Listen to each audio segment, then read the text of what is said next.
Bienvenue à tous dans notre méditation. Notre Dieu est merveilleux.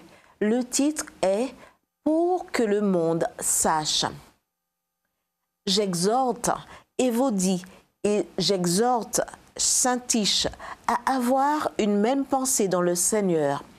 Et toi aussi, fidèle collègue, oui, je te demande de les aider, elles qui ont combattu côte à côte avec moi pour l'Évangile, avec Clément et mes autres compagnons d'œuvre dont les noms sont dans le livre de vie.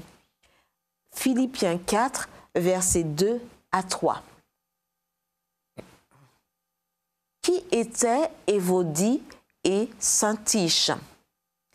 Deux femmes croyantes de Macédoine, probablement des leaders de l'Église dont nous savons seulement qu'elles étaient en désaccord l'une avec l'autre au moment où Paul a écrit son épître aux Philippiens.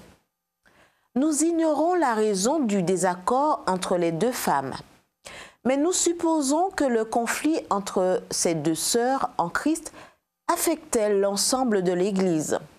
Et Paul a décidé de faire quelque chose à ce sujet. Que fait l'apôtre pour régler leurs différends? D'abord, il les supplie de mettre fin à leurs différences pour le bien de toute la congrégation. Ensuite, il demande aux autres membres fidèles de l'Église d'intercéder pour les aider à se réconcilier.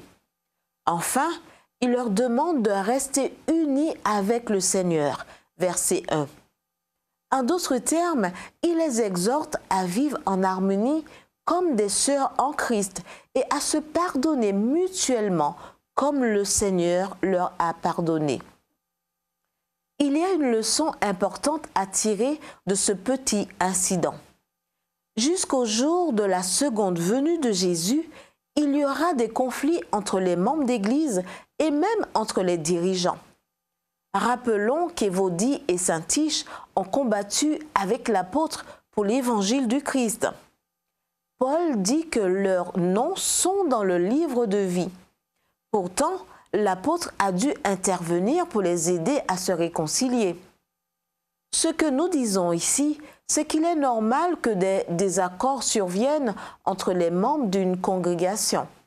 Ce qui est inacceptable, c'est que nous laissions ces désaccords nous diviser et pire encore, diviser l'Église. Évodie et Saint-Tiche se sont-elles finalement réconciliées? Probablement, mais nous l'ignorons. Autre question importante. Y a-t-il quelqu'un dans votre congrégation avec qui vous devez vous réconcilier aujourd'hui? Quelle que soit la cause de votre désaccord, que le résultat en ait été une séparation, un éloignement ou une division, le désir de Dieu est que cette personne et vous soyez unis dans le Seigneur. Rappelons-nous que, pour nous sauver, le Christ s'est humilié lui-même en devenant obéissant jusqu'à la mort sur la croix. Philippiens 2, verset 8.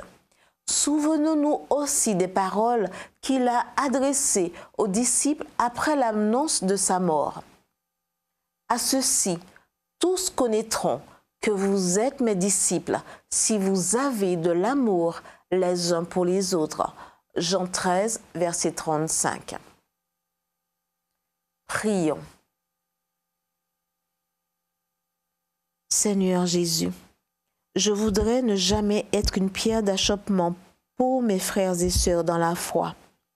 Aide-moi à toujours me conduire de manière à favoriser l'unité de ton troupeau. Ce n'est qu'ainsi que le monde saura que nous sommes tes disciples. En ton nom. Amen.